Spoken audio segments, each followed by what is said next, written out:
नमस्ते दीदी भैया, देखिए अर्चना भोजपुरी लोकगीत स्टार के चैनल पर जा रहा है। इस समय आ गया है इलेक्शन प्रधानी का। हम लोग इलेक्शन पर लेकर आए हैं बहुत प्यारा चुटकुला नाच गीत।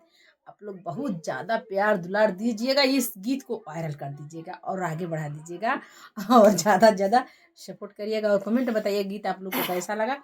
हम लोग हाथ जोड़ के रिक्वेस्ट कर रहे हैं कि आप लोग जरूर इस गीत को फुल आवाज के साथ साथ सुनिएगा। प्रधानी के ऊपर गीत लेकर आए हैं हम लोग।